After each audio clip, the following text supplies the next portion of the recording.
All right, we're back with another episode of Logic Guy After Dark, the chat show where I talk to my friends and or enemies. I'll let them self-identify. And today we've got KnowNothingTV. KnowNothingTV, how the heck are you? Doing awesome. How are you? I'm great, and we're gonna have a galaxy brain political debate about the Supreme Court in a second. With the Supreme Court, and also we're gonna debate xenogenders. What about that one?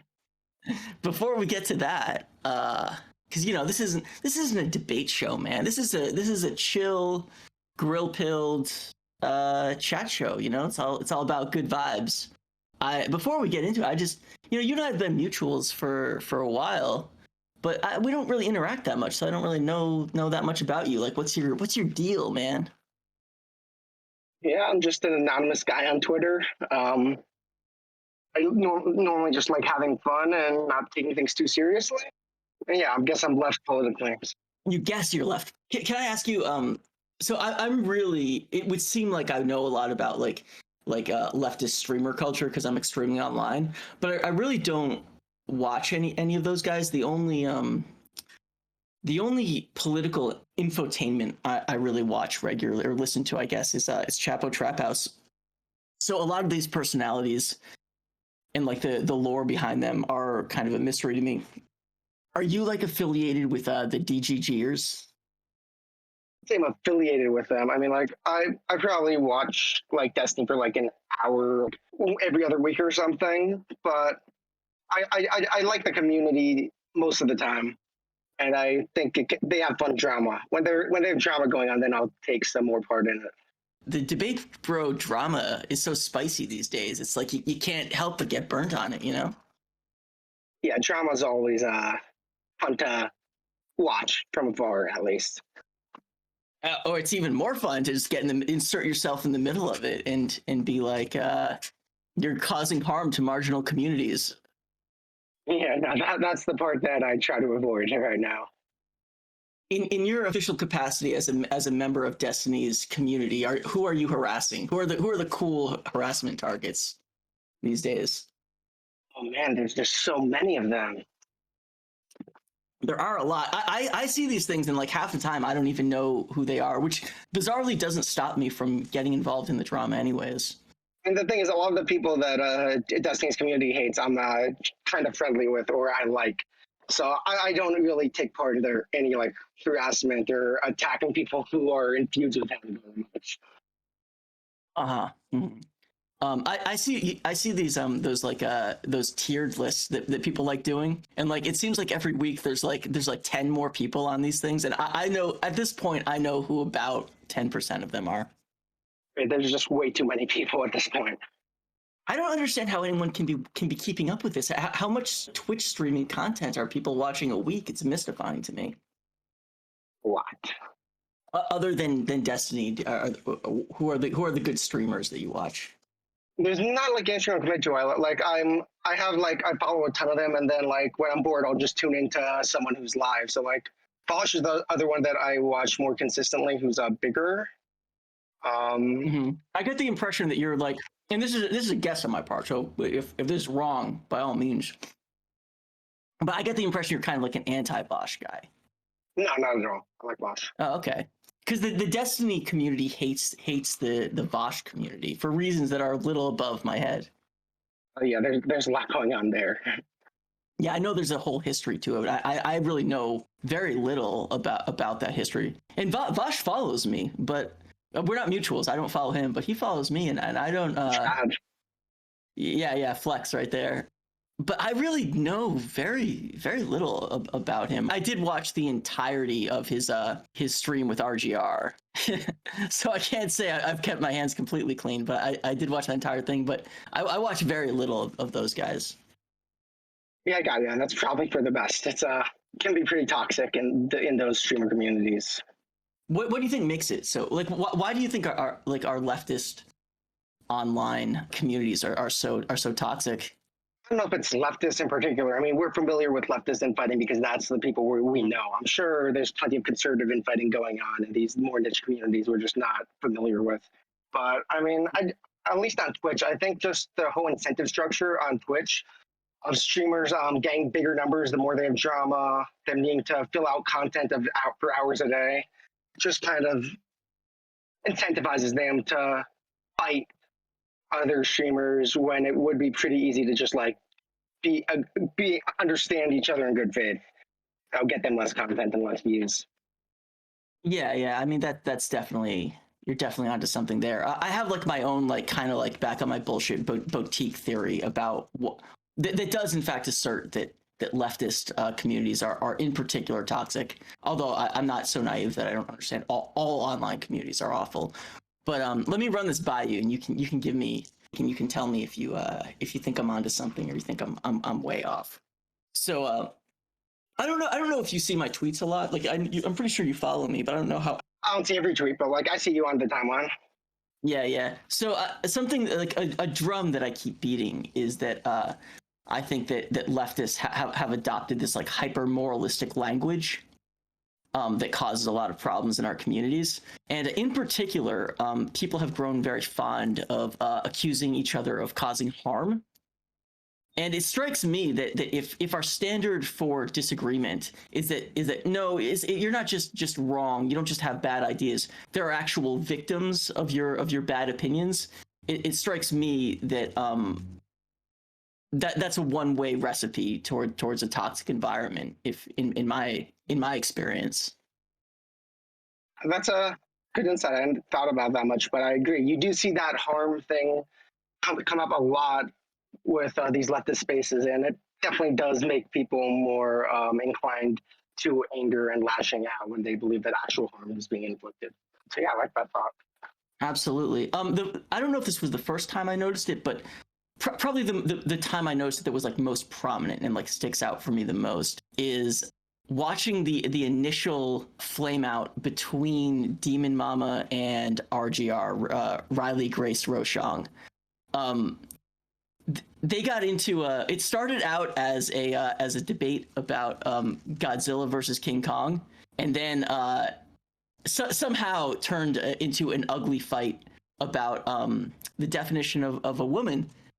And these are two trans people, two trans women talking about this. So this is obviously a very personal topic to both of them. And I understand that. But I did notice that both of them accused the other of some unspecified act of harm against the trans community. I honestly don't remember who did it first, but it seemed to me that was like the precursor to things turning to just things being irreconcilable between the two of them. Once that card was played, the bridge has been burned. I never watched that debate. I mean, obviously I heard a lot about it. Really? Yeah. I'm surprised to hear that. Yeah. The gender debate stuff, it just like doesn't really interest me much. And I feel like I don't understand half of what's being said most of the time. So I normally tune out of those. But the aftermath of it, I definitely saw. I'm in agreement about that. A lot of the gender identity stuff, I really just kind of shrug and go, well, I mean, I generally believe you should like respect people, and that's about as far as my thoughts go. And I admit that when I listened to that, I was familiar with RGR. We were mutuals for a minute there. Demon Mama, however, I had literally never heard of prior to that conversation, and I will just straight up admit my interest in watching that was strictly prurient. It was strictly like drama mongering. Yeah, I mean, I feel that. I feel like that's a lot of what I watch too is based on that. I mean, there's plenty of free academic lectures online if you want to like get educated on a topic. And I try to like follow those channels and make a point of watching them, but the algorithm knows me too well, man. They know that if they dangle some Twitch drama over me, they know I'm gonna bite. They know me too well. Am I wrong in getting the impression that you and Riley are kind of like friends? Yeah, I like her. I mean, I disagreed her pretty strongly in like the most recent John. I thought her arguments were pretty bad, and she I didn't self-reflect quick enough to think about what she was saying before she said it. But yeah, I still like her. I mean, we throw this word around a lot online, but like you're friends with her in that like it's a two-way conversation. You interact with her from time to time, at least. Yeah, sure. Yeah. I don't like using the friends for anyone who I know purely online. But yeah. we interact. That's cool. That's cool. I use it all the time. I'll refer to any person who I've had any interaction with on Twitter as a friend, which is a terrible habit to get into. It's a terrible way to think about it. It's not terrible, just however you use the word has different meanings for different people. But you find out quickly that who your real friends are on online, and things go sideways really quick on the old. Yeah, I've definitely experienced. I've had people who I've been like mutuals and interacting with for like over a year, and then out of nowhere they'll just like block me without even like telling me why or anything, and it's just like, okay, I thought we were cool. Like you shouldn't take it personally. You know that you should just like ignore it, but like it takes the wind out of your sails when it happens.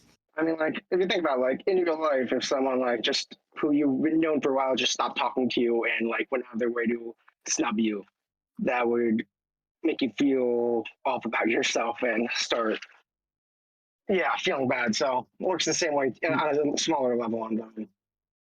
I just remembered something, a take of yours I saw regarding the RGR versus Demon Mama. We'll call it discourse. That I wanted to hold your feet to the fire. I want to hold you accountable for a second for a take of yours I saw. Okay, let's hear it.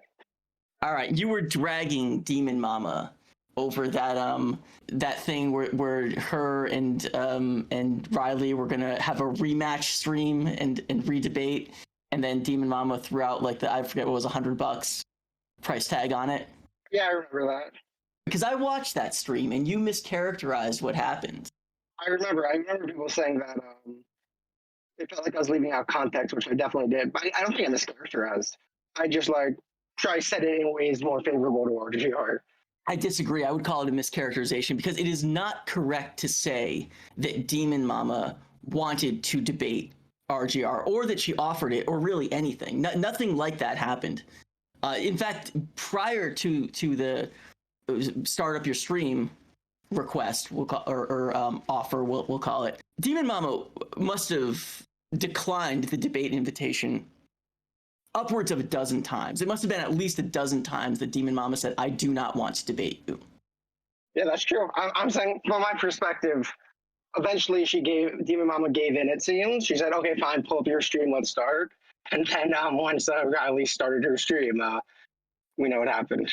I can't even give you that, though, because, first of all, the fact that she said no a dozen times, the other side of that, the reciprocal of that, is that she had to say no a dozen times because Riley did not take no for an answer, did she? Riley did not say, oh, okay, you don't want to debate, I'll just go do something else. Riley kind of had a meltdown. I don't mean to be like super partisan on this because there are certain points in her fight with Demon Mama that I actually agree with Riley. So I don't mean to be super partisan on this, but she, in that particular stream, she kind of had a meltdown in Demon Mama's chat, and did not respect her answer to say no. Yeah, I'll grant that. And then furthermore, Demon Mama did not say, okay, I will debate you, start up your stream. She said, and I remember when she said this, I thought it was, oh, there's going to be something tricky happening, because she said, start up your stream, we're going to do something different. We're going to let the audience decide. So it was clear that like something was you were going to start the stream and there was going to be something else. She did not say, and I did not get the impression, we're going to debate now. And I think that you left that part out. Yeah, I guess. Fair enough. I don't want to beat a dead horse. I feel that you have been suitably accountabilitized by Logic Guy. Yeah. Consider yourself Logic Guide. Well done. All right, cool, man. And anything else we should discuss before having our Galaxy Brain debate? Let's go to the debate that.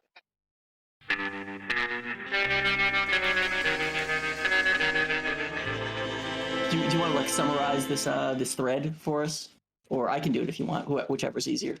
Oh yeah, you can give the background. All right, so this is a tweet from Senate Democrats. I apparently like the official Twitter account of Senate Democrats, and it says, what is that? A whistle? Elect, it's all caps. Elect Democrats to protect abortion rights! ! And the serfs, those lovable rascals who, again, they're streamers. I don't watch them. I know very little about the serfs. The serfs reply, they did. simple, elegant. It got a like from Logic Guy, and then you responded, and I'll let you take it from there. Yeah, I was definitely aggro here. I said, I do not know how America's government works, or are you just pretending to? Oh man, you're dragging them. Yeah. So like, what's your beef with the Surf's tweet there? What are you taking issue with? The issue I take is that I agree with the main idea being expressed in the original tweet that electing the Democrats is crucial to protecting abortion rights. Mm-hmm.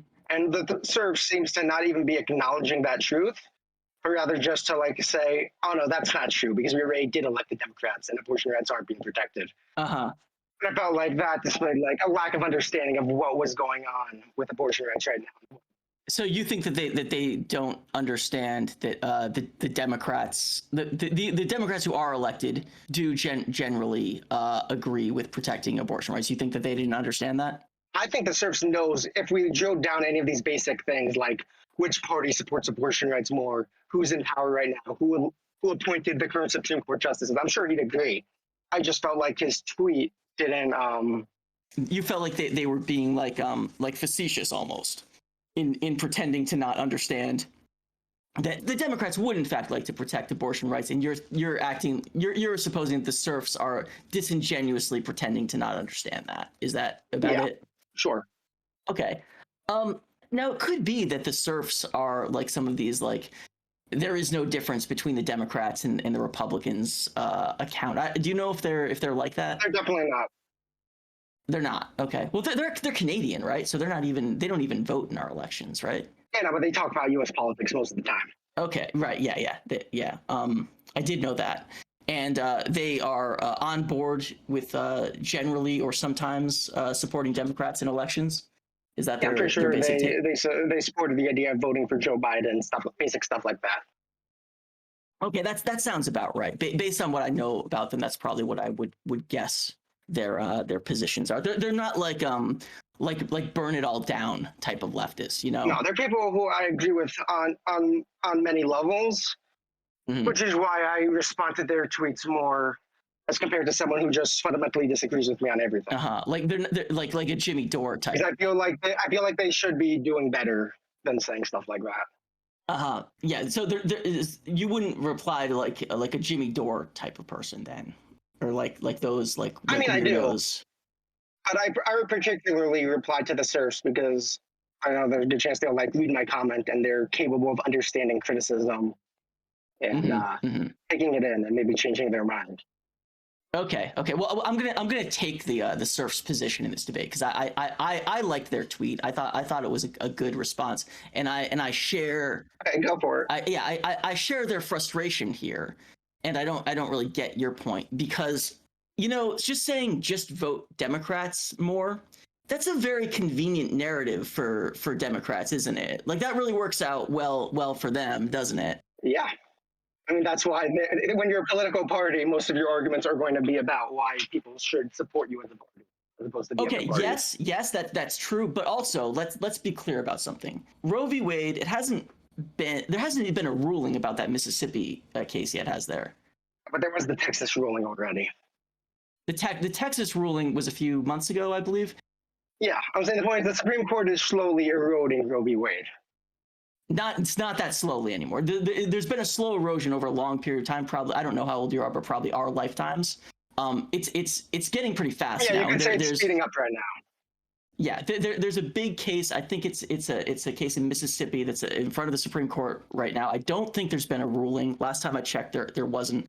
But this is going to be. Everyone's predicting that they're going to side with Mississippi's right to. I think just straight up ban abortion statewide. If I might be not understanding the case very well. I don't think it's an outright ban. I think it's a ban after like I don't know, maybe 12 weeks or something. But it's like it's basically functionally a ban, yeah.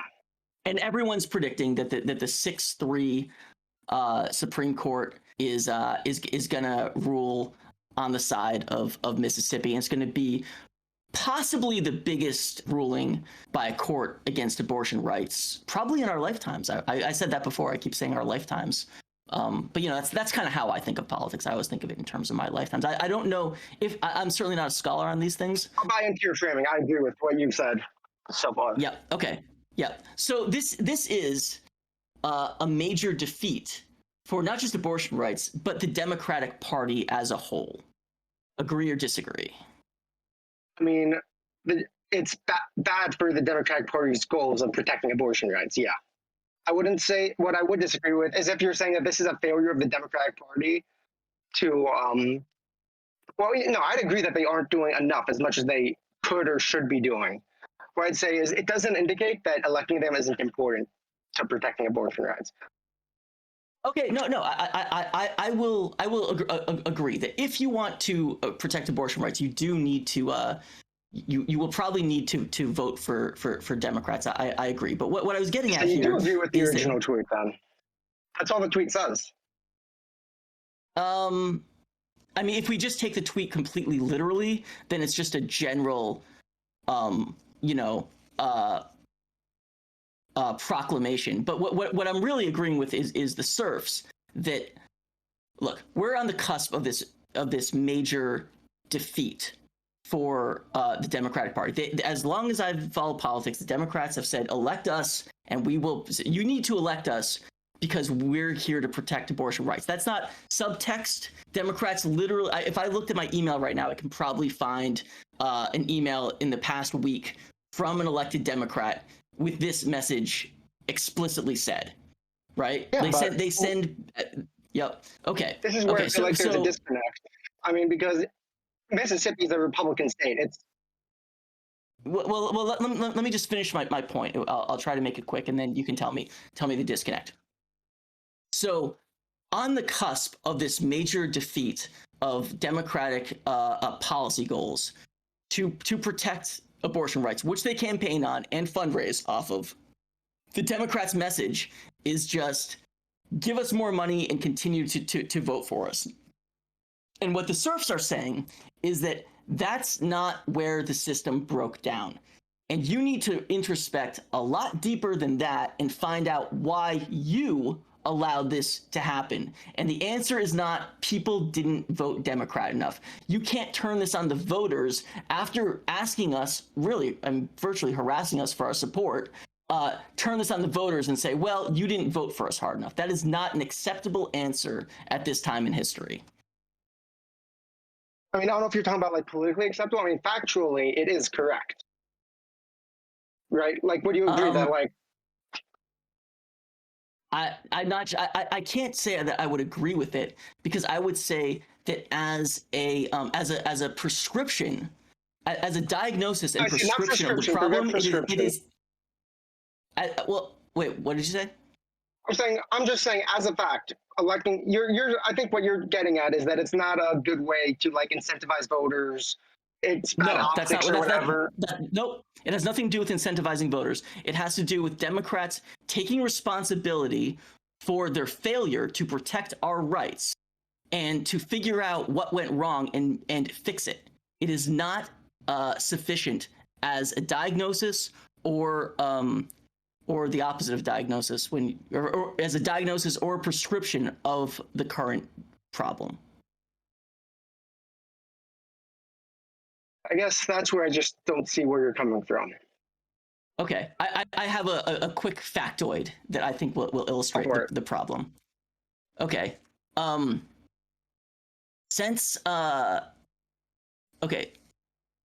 including Ruth Bader Ginsburg, who is central to the problem here. I don't know if you're in agreement with me about this, but I'm going to lay almost the whole thing on Ruth Bader Ginsburg. I think Ruth Bader Ginsburg really fucked up and really turned her back on the American people here.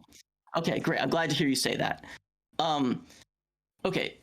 Every current Supreme Court justice, and including Ruth Bader Ginsburg, who's not a current Supreme Court justice, was appointed since 1992 by Bill Clinton or a later president. Over that period of time, Democrats have won 5 out of 8 presidential elections. That's 62.5%. Democrats are winning 62.5% of presidential races since Ruth Bader Ginsburg, or since every sitting Supreme Court justice plus Ruth Bader Ginsburg has been appointed to the court.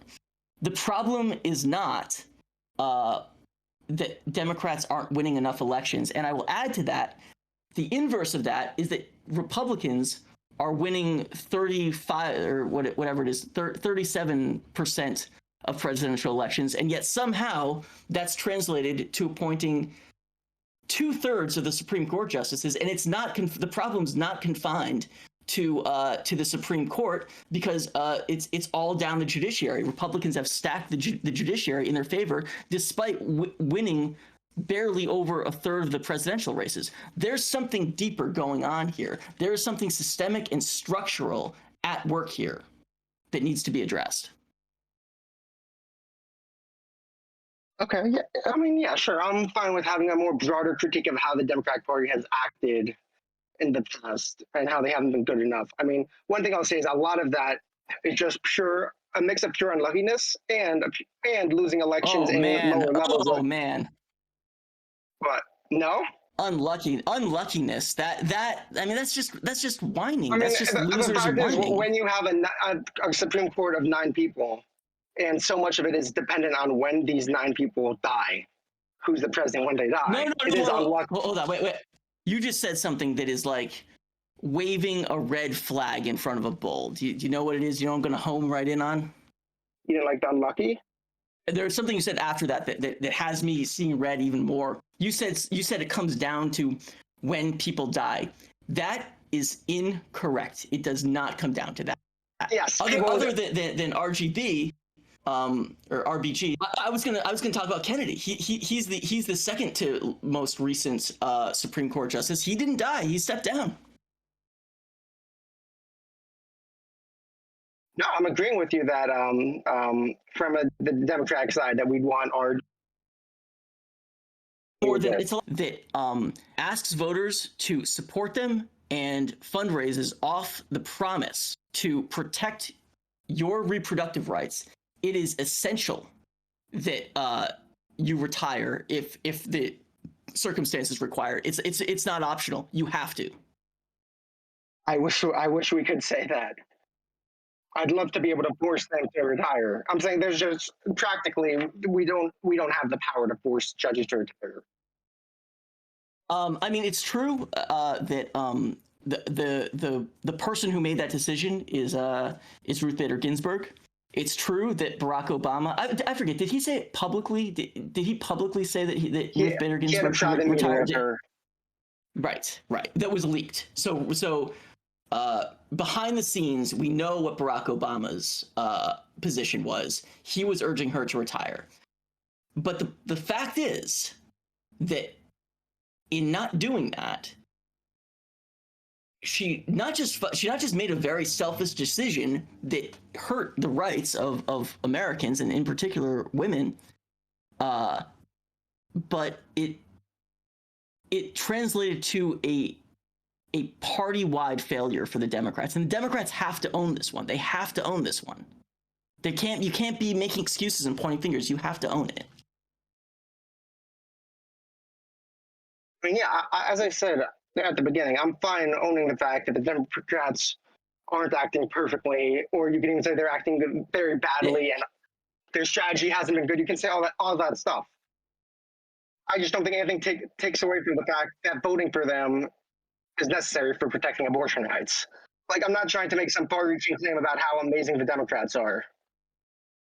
Right. I do think you're understating the severity of the problem, though. I mean, I agree with you. It is a good idea, generally speaking, to participate in our elections and vote for candidates who promise to or who run on protecting abortion rights. I am in agreement with you. The Surf's tweet that I'm defending didn't say, no, don't do that. It pointed out that it is an insufficient diagnosis of the problem, because here's the thing. Who you vote for is not going to matter if the people you elect don't wield the power when they have it. And that is the sin of the Democrats. And that is the proper diagnosis of the problem. And that's what the Senate Democrats need to own up to, instead of saying, just vote for us more. Just vote for us more. Well, wait a minute. you have won elections. You have won elections. You've won a majority of the presidential elections. You haven't won a majority of the Senate elections. But you have won elections. You have had power. You didn't wield it. And that's why we are here today. Because there's no such thing. Democrats just always have to win every election for the presidency and the Senate is not an actionable plan. That's not actionable. We can't put that into action. Democrats are going to lose sometimes. Yeah. I mean, I don't know where we disagree there. Well, I mean, if you agreed with me, then you would applaud the serf's tweet, because that's what they're saying there. They're saying, hey, wait a minute, we did vote for you. You fucked up. You let us down. That's what happened. Make no mistake, that is absolutely what happened. Here's how I'll frame it. The current decisions being made against abortion rights are a result of people voting Republican. Mississippi, the reason they're having these terrible abortion laws is because people in Mississippi voted for Republicans who would enact those laws. And the reason that the Supreme Court's looking like it's going to uphold that law is because we elected Republicans as president and in the Senate to block Obama when he tried to appoint Garland and stuff like that. But basically, a sum total of elections in which Republicans appointed the people who are going to maintain the decision. So yes, could Democrats have done more while they were in power? Yes, they could have. They should have done more while they're in power. Right now they're in power. I'd love for them to be able to do more now too. But the fact is that I just don't like the framing of, oh, we elected Democrats and that didn't help. When really this was a result of us electing Republicans. Republicans are the ones, or the elected officials who are overturning these abortion rights, not Democratic officials. But merely, so first of all, the serfs didn't say, no, the Democrats are overturning too many abortion rights, right? That's not what the serfs said. He had 2 words. His tweet was 2 words. So it's impossible to know what he really meant. I mean, I'm happy to admit that I could have or should have been more charitable to him, just asking, what do you mean by that? But I was more annoyed because I was seeing tons of comments under that tweet all saying the same idea. So I chose the serfs to reply to show my frustration. There is a genre of leftists, I 100% agree, who, you know, when abortion rights are hurt or repealed or there's a defeat of them, you know, frets about it correctly. I'm in agreement with them, but then also turns around and maintains that there is no difference between the Democrats and the Republicans. And this is something that I have a lot of frustration for as well, because it can't be both those things, can it? Yeah. But here's what I guess I feel like you're not acknowledging about the case. Why is it that the Republicans can lose elections constantly? I mean, they usually win the Senate. The fundamentals of the Senate favor them, but the House less so. They lose the House and the presidency. I mean, I just said 62%. Yet somehow the Republicans are still unable to enact this far-reaching legislative agenda. Why are they able to suffer these defeats and still get their agenda across? But Democrats, if they lose any elections, it's all over. How did that dynamic occur? I don't love that framing. I mean, like, we're saying like the Democrats haven't gotten anything done and that the Republicans have succeeded whenever they're in power. I don't think it's accurate. Democrats did succeed in passing Obamacare. Then the Republicans, after spending years saying the first thing they do when they got back in power was repeal Obamacare, they failed to do that, right? I'm speaking narrowly about abortion rights, though. Okay, if you're speaking narrowly about abortion, yeah, I'd agree with you there. That if you look at it, which is why I said that it feels like the Democrats have been just a bit unlucky there. They haven't been perfect. They could have done more. But if they are unlucky in the way deaths have happened. Well, okay, that's what I want to challenge. So I asked you why you think it is that Republicans have been able to lose elections and pass their agenda. Have gotten lucky with the so you're saying it's luck. Okay. It doesn't look like luck to me at all. I mean, first of all, I mean, RGB dying like literally with like 2 weeks a few weeks left. I don't see how you couldn't say that was super lucky when Trump wouldn't have been able to appoint her replacement, and then he was able to because of her dying within a few weeks. Like, that's just lucky for Trump. Trump still. Oh, okay, right. I was thinking, are RBG died in 2018, but you're right, it was 2020. So scratch that. Yes.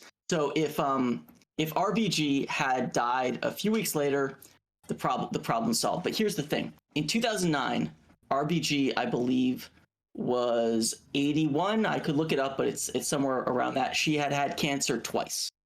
I'm not disputing that RGB retired though. Let me finish.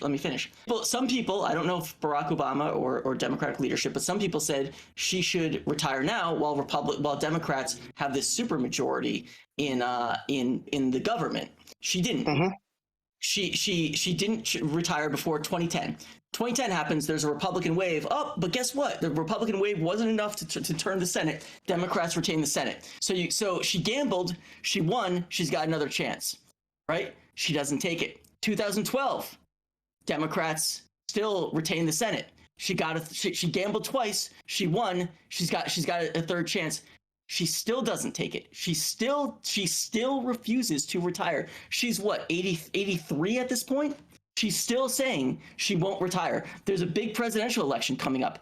I mean, how often does a political party retain the presidency for 3 election cycles? Not very often. Ruth Bader Ginsburg sitting there going, "No, I want to. I want to stay so that I can be. I can have my replacement appointed by a woman president." That's nothing. That's not even symbolic politics. That's not even representational politics. That's just nothing. She gambles again a 4th time, right? 2010, 2012, or sorry, she gambled a 3rd time. 2014, she lost the 3rd time. Gambling 3 times on a 50-50 proposition is not, and losing the 3rd time is not bad luck. That's I don't know if I you're playing way over the odds. I'm not defending Ruth Bader Ginsburg. No, but you said it was luck. And I'm pointing out that Ruth Bader Ginsburg rolling the dice time after time after time, that's not bad luck. That's what's going to happen if you keep rolling the dice. Luck. The bad luck was that she didn't last a few weeks longer. It's not purely luck. She should have retired in 2009. I acknowledge that. Come on, dude. Okay, but it feels like a lot of this is just about different framings that we have. Like, you want to emphasize some things and I want to emphasize other things, it feels like. But the thing, here's why I my problem though. The things you're emphasizing aren't actionable. We can't learn anything from them. Well, it's just bad luck. I guess an 87-year-old woman who's had cancer 3 times and is falling asleep on the bench. These things happen. I disagree with that. I've talked about and I've tweeted about how we need to start instilling a culture where Supreme Court justices are expected to retire the second that they can, once they're past 65 or whatever, and we have a Democratic president. Like, I think that we should have spent in the past, and we should right now be spending more time trying to hammer home that we should get legislation passed so we don't need to rely on the court. There's plenty of other things I think we should do. It just, when a tweet about voting for Democrats. Republicans don't need legislation to tell them how to play their hand to harness power. Republicans know how to do that without being told. Legislation is the harnessing of power. Right, but what I'm saying is, passing legislation or other things is the harnessing of power. But Republicans don't need a bill to tell them, hey, wait a minute. If I care about the long-term policy goals that I've devoted my life to, I need to play my hand this way. Republicans know that. Why do Democrats need a bill to tell them how to do that? What bill did I say was supposed to tell them how to strategize? I was saying pass bills, in that you pass bills that protect abortion rights. That's not like about strategy. That's about actually enacting policy that harnesses your power to protect abortion rights. Oh, okay. I'm sorry. I did misunderstand you. I thought you were saying that we should pass bills that require Supreme Court justice, that like limit terms for Supreme Court justices. Oh no, yeah, you mixed up 2 of my points there.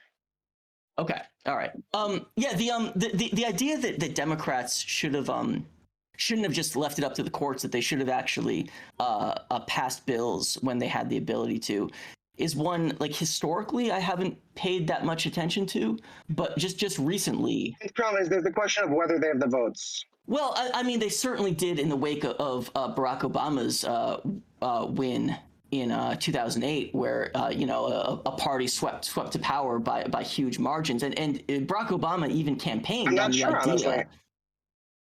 What do you mean? I don't know if they had the votes then. I mean, that was also before like we were as polarized as we are now. There were plenty of blue dog Democrats whose vote we needed to rely on if we wanted to get something like that passed. I'm not saying we definitely couldn't have passed it. I'm saying I'm not sure if we had the votes. I bet that we didn't.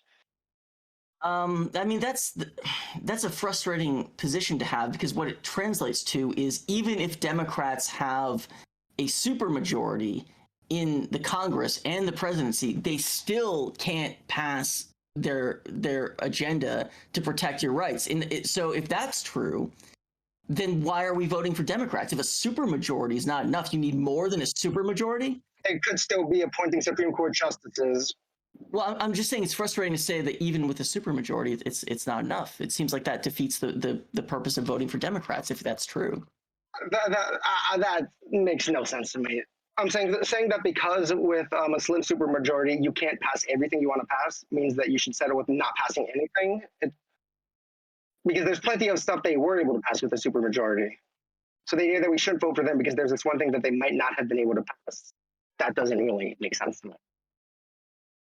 Well, it's just that as an excuse, I just find it wanting. I mean, I'm not trying to make excuses. You just asked me, like, historically, did they have the votes then? I honestly don't know, and I bet they didn't. Like, that's not me making a prescriptive statement. That's just me trying to guess what votes we had back then.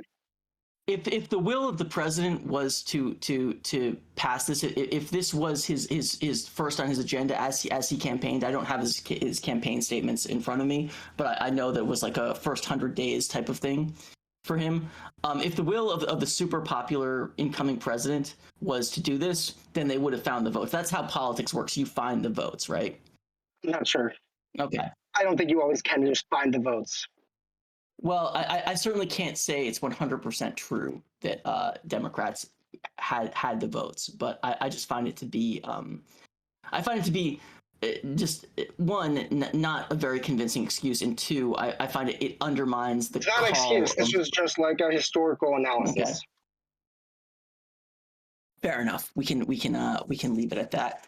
But I mean, to me, the difference between Democrats and Republicans, especially on this issue, is that Republicans have a 30-year plan to remake the courts, and Democrats just don't think like that.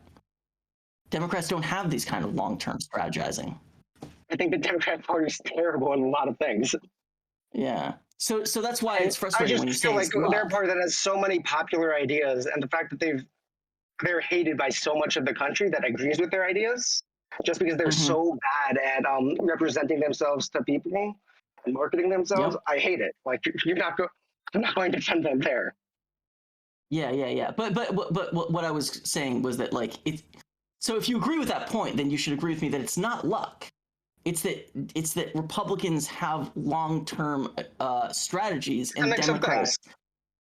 Huh? Particularly when you're looking at the court, luck happened to be a factor. Not the only factor, but it was an annoying factor. I can't say luck wasn't any factor at all, but I just don't think. I think the deciding factor is that Republicans have these long-term strategies that they ruthlessly pursue, and Democrats have a plan to sell T-shirts with Ruth Bader Ginsburg's notorious RGB face on it. I think that's the difference in a nutshell. Yeah, I don't know if there's much value in deciding which is the more crucial difference, but I agree those are both big differences and big things that matter. I really agree with you. I'm glad that we agree that like one of the biggest flaws of the Democrats are like messaging and narrative. They don't know how to communicate and get their message across, whereas Republicans have this, like, it really kind of amazes me. They have this like well-oiled propaganda machine that, like, Fox News is like the crown jewel of, but it's so much vaster than Fox News. It all comes down from Fox News down to like the big talk radios, to the small talk radios, to all these YouTubers, and they have this whole network. Even local news also is like part of them now. I mean, like, they're super effective. And I hate it. Yeah, I can't help but like kind of have like this like begrudging admiration for it. Like I watch it in effect, and so there will be some dumbass news story, and you're like, wow, this is the stupidest thing. And every Republican will just get on Twitter, get on the talk show circuit, get on YouTube, and just say this talking point, and that's it. Now it's the news cycle. Yeah. Now that's the news cycle. It is amazing It's slash incredible. terrible how they just have that. It's like every single Republicans has like the same email list where they get the email that day of what they're supposed to say, and they all say the exact same thing. They all have their talking points, and they're very good at like being in unison with that stuff. I'm absolutely convinced that email newsletter exists, and it goes out to all. It goes out to Sean Hannity, and it goes out to, I'm sure Tim Pool's on the list. You know, there's no one too small. There's no one too niche. There's no one who they don't want like on board with this agenda, and they all fall into line. And that partly I think is like a psychology difference between people who are more conservative and people who are more liberal. I think they're much more likely to kind of cooperate and fall into line and like recognize hierarchies, whereas liberal leftists are more akin to, you know, infighting and kind of scattering and doing their own thing and like rebelling. Yeah, and I'd also say they have the advantage, another advantage they have in, as that when you're conservative, you mostly just want to stop the left from changing anything. You want to revert to previous status quo, but at the minimum, just keep the current status quo. Whereas so it's very easy to agree on that. Whereas for the left, you want to progress, and there's a billion infinite different ways where you can progress into the future to make the world a better place. So everyone's not going to agree on what the best way to do that is. First, it's very easy to agree that, oh yeah, we just want to stay in the same spot. I think there's something to that. But on the topic of messaging, like one of my like back on my bullshit things that I've been going on Twitter since I've been on Twitter basically is that leftists need to read Saul Alinsky. I'm a huge Saul Alinsky fan, and this is exactly the type of thing that he speaks to. I've never read him. I mean, the one thing that just came to mind was one of the Weinsteins, I think, and Sam Harris were like talking about how, like, I think Sam Cedar or whatever is just like devoted to Saul Alinsky, and that's why they can't talk to him. Except that Sam Cedar has never read Saul Alinsky, and has a generally, what little he knows is generally negative. I know because I tried to call in and talk to him about it once. That's funny. But yeah, that's like the main thing that came to mind with Saul Alinsky. Leftists absolutely do not read Saul Alinsky. We for some reason, back in like the early days of the Obama administration, like Glenn Beck kind of repopularized him, and ever since then, it's been this. I think that the left, the right, even though they claim not to like him, has kind of cleaved on to him and internalized a lot of what he says. And the left has adopted this idea that, like, oh, well, he's bad in some way. Like, for some vaguely defined reason, he's bad. And the fact that guys like Glenn Beck, Carl Benjamin, Sargon of Akkad, people like that have recommended him or read him and said that, like, there's something there, I think has convinced a lot of people that they should stay away. But this is the wrong attitude. Yeah, I think that's definitely possible. I don't really know if I agree with him. Here's what I would say to leftists.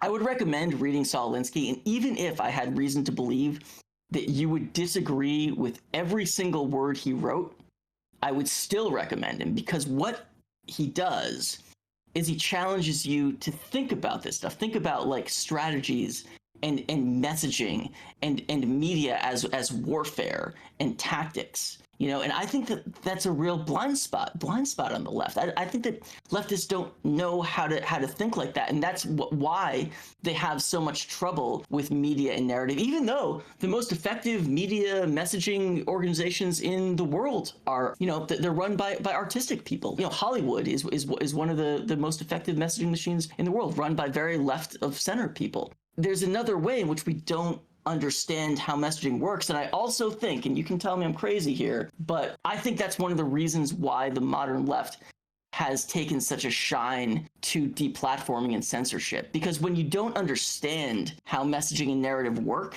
when you don't understand the strategy and psychology of it, then I think that's the natural, like, oh, this is a tool of the right, and we need to shut it down. I think it comes from, I think that fear of media and narrative and speech comes from not understanding it.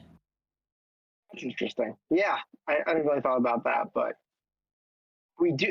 so many on the left do have this aversion to ever engaging with the right, and definitely never like in any way being seen to platform them, and all that I do view as normally a pretty negative thing. Nonsensically too, because we accuse each other of platforming in contexts that don't even make sense. Yeah, like going on someone else's show who's a billion times bigger than you, and then being accused, why did you platform them? Definitely insane. Yeah, it's nonsense. And I think the problem's gotten a lot worse too, because I feel like the online, well, no, it's not. I'm sorry, it's not the online left. It's everyone from progressives to Democrats to MSNBC to far leftist Twitch streamers. We've become extremely fearful of this idea of like misinformation. And it's not that I think that misinformation isn't a valid concern, and there's not a lot, and that it's quite pernicious. But our fear of it in these spaces seems to have taken on like a hysteria, in my opinion. That's kind of a controversial take I have, I guess. No, I disagree with that. I think misinformation is terrible, and I do agree. I was talking about platforming more as in like engaging with them, but I'm generally pretty fine with like Twitter or YouTube kicking these people off their platforms. I'm a fan of that stuff. Okay. I'm gonna fight you on that one because here's my argument. Okay, there's a way of thinking. There's a school of thought that says like, and by the way, I agree that disinformation, and I will in particular, I think probably I'll target misinformation about COVID and vaccines. I think is very pernicious. I think it's very dangerous, and I am concerned about it. So don't think that I'm some like Glenn Greenwald type who's like, oh, that's just a moral panic. No, I don't think it's a moral panic. But there's a line of reasoning that says the influx of anti-vaccine takes of hostility towards vaccines, which has clearly spiked recently. I think that you and I would both agree on that, right? Like it's gone up. Yeah. Right. So this is a function of how the internet works to spread disinformation. There's all of these disinformation nodes, and there's too many of them. There's so many of them that real information, good information, doesn't have a chance. It gets lost, right? That's not how I see the problem. I interpret the problem this way. Disinformation nodes have always existed. They've always been out there. 10, 15 years ago, Jenny McCarthy had a popular daytime talk show where she regularly promoted anti-vaxxing, right? This isn't, we all know anti-vaxxing is not new. It's always been there, and it's never had any problem finding avenues of communication. That's not what's different. That's not what's changed. What has actually changed is the disintegration, the failing of institutions. That's what's actually happened. And when you see places like, for I don't know, like the CDC, maybe play not completely not according to the book on things like masks, saying that you don't need a mask and then saying you do, or place like important information hubs like Facebook clearly being biased with their coverage and clearly not telling you the complete truth. That is what hurts institutional narratives. That's where the rot's coming from. It's not coming from the information spreaders. It's coming from the failing institutions. That's the missing piece. And to me, something that really undermined institutions during the 2020 election, the Hunter Biden laptop story, when Facebook not just censored the story, but came out and told everyone they were going to censor the story. And they had, for some reason, I still do not understand what possessed them to do this, but one of their little beady-eyed goons went on Twitter and posted that, hey, don't worry, everyone, Facebook is censoring this Hunter Biden story because it's fake news. And when he did this, his bio on Twitter had his entire resume as a Nancy Pelosi staffer in his bio. That's not a normal thing to do. That's not a normal convention on Twitter. But every Facebook goon seems to have their resume in their bio, and their resume is always that they're a Democratic Party staffer. It's very strange. I love that. I don't like that they have that visible so people can find out about. But I love that we have a Democratic staffer who's making those decisions. I mean, just think about that. Imagine that there's this important or a big news story on the eve of the election about Donald Trump Jr. or Jared. What's that idiot's name? Jared. Sure. Fogle. Yeah. What's his name? Are you talking about Kushner? I don't know who you're Yeah, talking yeah, Jared Kushner, like some news story about that building he tried to sell Saudi Arabia or whatever it was, right? And imagine Facebook shutting it down, and some Facebook goon getting on telling you that they're censoring the story for your protection, and them having a former Ted Cruz staffer in their bio. I'd freak the fuck out. I would freak the fuck out. I'd be like, "This is election tampering. This is some out of control corporation deciding what news is legitimate and valid. This is borders on state sponsored censorship." I would freak out, and I would never trust that information hub, Facebook, ever again. And that's what they did. And then a year later, there's all this important information we need to get out about COVID. And guess what? We've burned those bridges. We've destroyed the legitimacy of these institutions. So those people don't trust them anymore. I think that's what's happening. So I think that out of control big tech censorship is actually the driving force behind online disinformation. That's my thesis. I hear that. I mean, I'd be willing to buy in that it has an effect. Maybe it's a big effect. I don't know, but I'm still a fan of it. I can't prove it. I can't prove that's a bigger driver than It Alex doesn't change Jones my mind. Like I'd still, my leanings are still that the benefits outweigh the cons of deplatforming, like pieces of misinformation or people who propagate misinformation. But do you think that I don't know what percentage of news traffic Facebook what their share of news traffic is these days, but I'm sure it's gigantic. I mean, do you think it works to have a big tech corporation like Facebook being the ultimate arbitrator on that? I don't see how that's a workable system.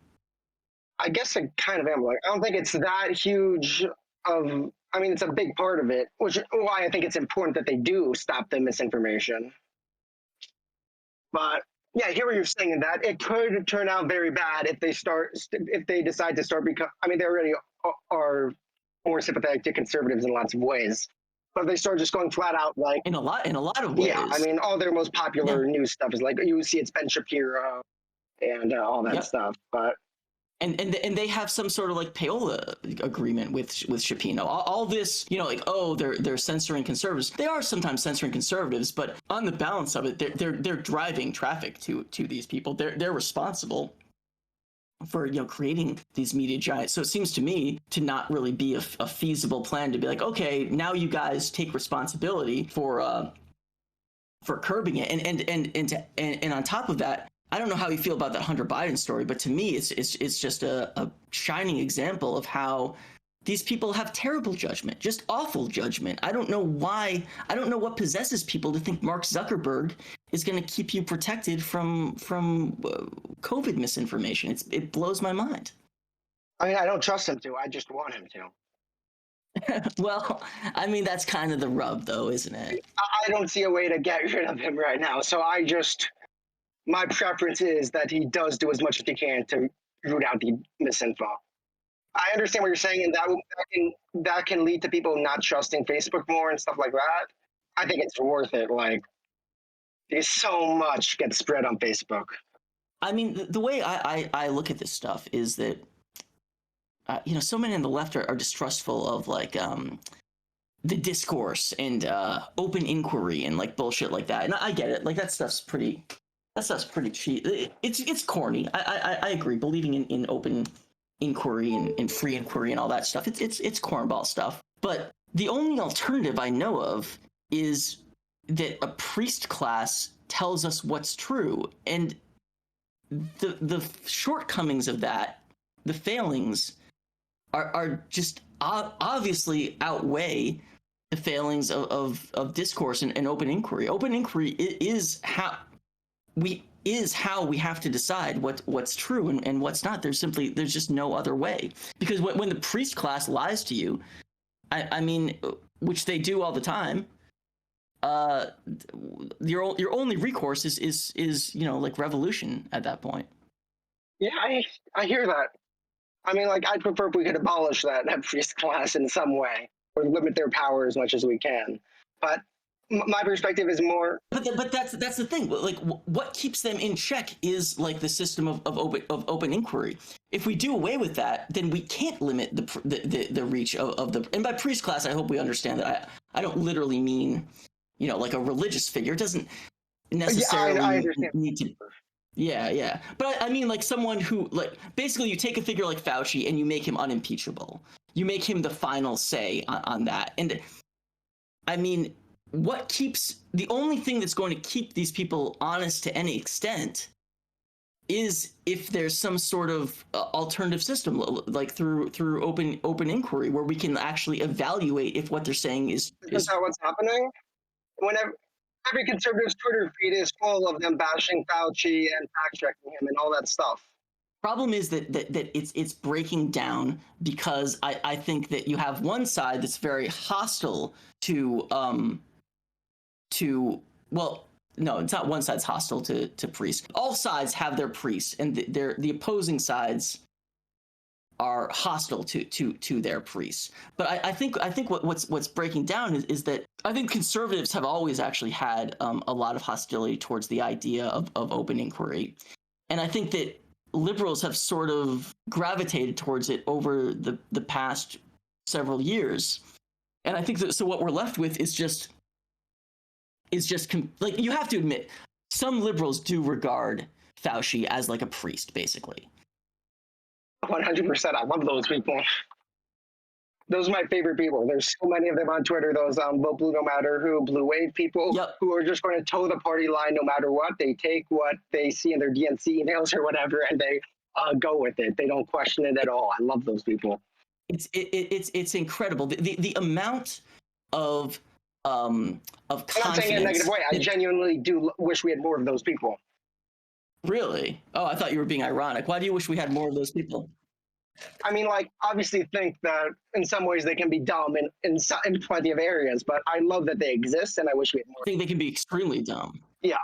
Whenever the Democrat Party's in the wrong, you'll see that them being in the wrong too. But I do love that we do have some of those people.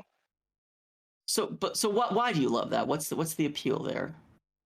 Because those people are the ones donating a ton of money to Democrat candidates, the ones who are going to get out to vote, the ones who are going to volunteer, and the ones who aren't going to become doomers and give up on the system. We need those people. Okay, but they're also the people who nominate Hillary Clinton, thus giving us Donald Trump. They're also the people who applaud and say "Yas Queen" when RGB doesn't retire, when she's 900 years old and dying of cancer. I mean, I think these people have a lot to answer for. I see some conflict with them, but yeah, I hear what you're saying in that they're at the end of the day. No, nothing. You see some conflict now after she fucked them over. At the time, there was no conflict. They applauded every step of the way, and Stephen Colbert. I wasn't on Twitter at the time, but. Yeah. Okay. Fair enough. Stephen Colbert straight up ran like a state-sponsored like propaganda segment, telling people that Ruth Bader Ginsburg was in perfect health and would never die, and these people fell for it hook, line, sinker. They're gullible. That's the only thing you can say about them. These are gullible people. Gullible. That's why I love them. We got lucky that they fell on our side, because otherwise they would be gullible conservatives. Well, I guess I'm glad that they're not gullible conservatives, but it seems to me that they're doing quite a lot of damage. I mean, they do. I mean, in the primaries, I fight against them, but at the end of the day, I think it's a net positive that we have those people, because those people are always going to exist. So there's just plenty of gullible people in the world. There are people who are naturally like that. They like having a leader telling them like who they can look up to. They like being part of a team that they can root for, whatever you want to frame it as. And those people are going to be on someone's team. I want them to be on our team. Maybe that's a conversation for another day. We've been going well over an hour. That's how I feel. If maybe you want to continue talking, I don't know. No, I thought this was very enjoyable. Yeah. But yeah, I'm happy to wrap it up here. We can maybe talk another time about this stuff. Yeah, absolutely, man. Thanks for coming on my show. Is there anything you want to plug? No, I guess you can follow me on Twitter. But yeah, I'm more just happy to talk about this stuff, engage in the open discourse. All right, KnowNothingTV. Did you used to be a streamer? I forget. Yeah, I mean, like I streamed like a few times a year ago. Oh, okay. Hence the TV in the name, but I'm not a streamer now. Okay.